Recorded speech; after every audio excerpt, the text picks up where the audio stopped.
Hi ధ్యాన మిత్రులందరికీ హృదయపూర్వక వందనాలు. ఈరోజు శాకాహారం గురించి ఒక మంచి పాట పాడుకుందాం.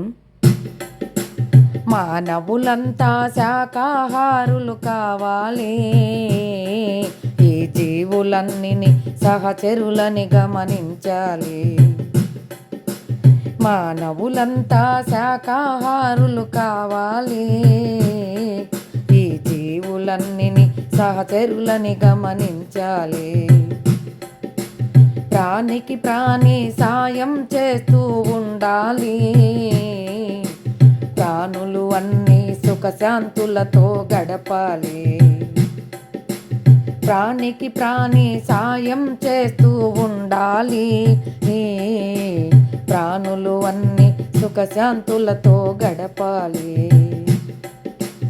మానవులంతా శాకాహారులు కావాలి, ఈ జీవులన్నీ సహచరులని గమనించాలి.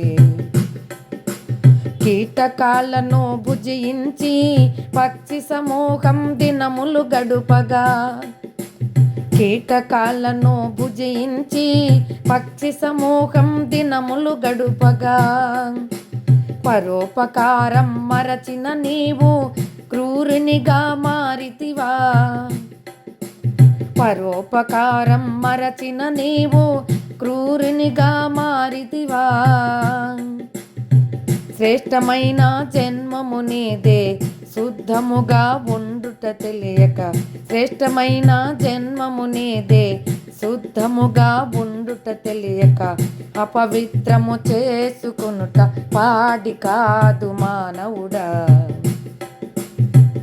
అపవిత్రము చేసుకొనుట పాడి కాదు మానవుడా. మానవులంతా శాకాహారులు కావాలి, ఈ జీవులన్నీ సహచరులని గమనించాలి.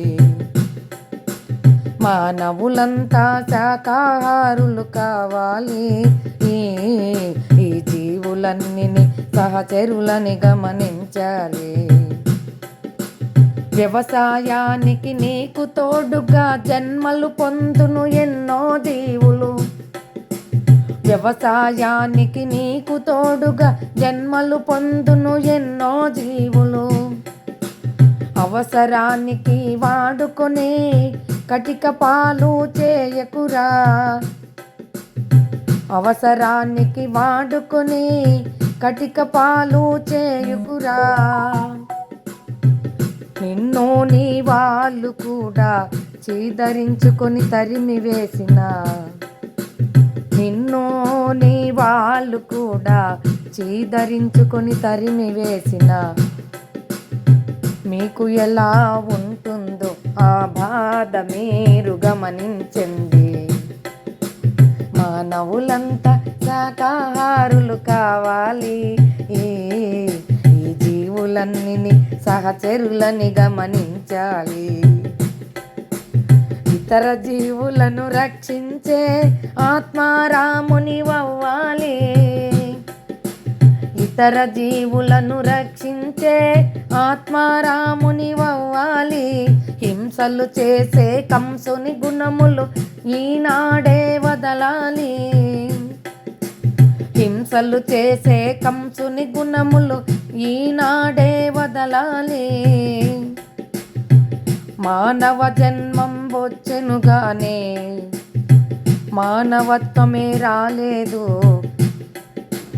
మానవ జన్మం వచ్చెనుగానే మానవత్వమే రాలేదు.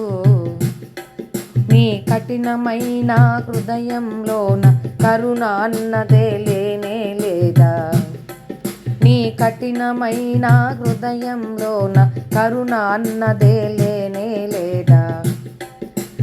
మానవులంతా శాకాహారులు కావాలి, ఈ జీవులన్నీ సహచరులని గమనించాలి. అంటే ఇక్కడ అన్ని జీవులు మనకి గత జన్మల్లో తోబుట్టువులు, తల్లిదండ్రులు, మన కాబట్టి సమస్త జీవకోటికి మనం సహాయం చేస్తూ మరి ఆ పక్షులు పశుపక్షాదులన్నీ గడ్డి క్రిమికీటకాలను తిని కాలం గడుపుతూ ఉన్నాయి. అవి మనకి సహాయం చేస్తూ ఉన్నాయి. మన చుట్టూ ఉన్నటువంటి క్రిమికీటకాలను తొలగించి, మలమూత్రాలను తొలగించి, క్లెన్సింగ్ చేస్తూ శుభ్రంగా ఉంచుతున్నాయి పరిసర ప్రాంతాలని. నిద్ర లేపుతున్నాయి కోడి.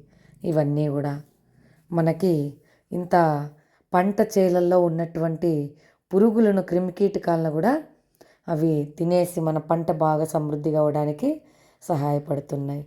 అటువంటి మనం వాటికి ప్రాణాలు తీస్తూ ఉన్నాం. కాబట్టి మనది శ్రేష్టమైనటువంటిది, మానవు నుంచి మాధవుని ఎదిగేటువంటి గొప్ప జన్మ. కాబట్టి మనకు జ్ఞానం లేక మనం ఇలా చేసుకుంటున్నాం. అద్భుతమైన అంటే వ్యవసాయం చేయడానికి మనకు తోడుగా నా బిడ్డల మీద ప్రేమతో వాళ్ళు మళ్ళీ జన్మ తీసుకొని ఆ కుటుంబంలో ఆ యొక్క ఎన్నో రకాల కోడి, కుక్క, ఎద్దు ఇటువంటి జన్మలన్నీ తీసుకొని వాళ్ళ పిల్లలతో గడపడానికి వాళ్ళు అలా వస్తారు. మరి అటువంటి ఇదితో వాళ్ళు వచ్చినప్పుడు మనం ఏం చేస్తున్నాం? వాళ్ళని కటిక పాలు చేస్తూ ఉన్నాం. అలా చేసినప్పుడు అవి ఎంతో మనోవేదనకు గురి అవుతాయి. కాబట్టి మనము తెలుసుకోవాలి మనం ఎలా ఉండాలి. శ్రీరామచంద్రునిలాగా జీవించాలి. జటాయువుకు ప్రాణాలు ఇచ్చాడు. అలాగే కంసుడు తన ప్రాణం కోసము ఎన్నో వేల మంది, లక్షల మంది ప్రాణాలు తీశాడు.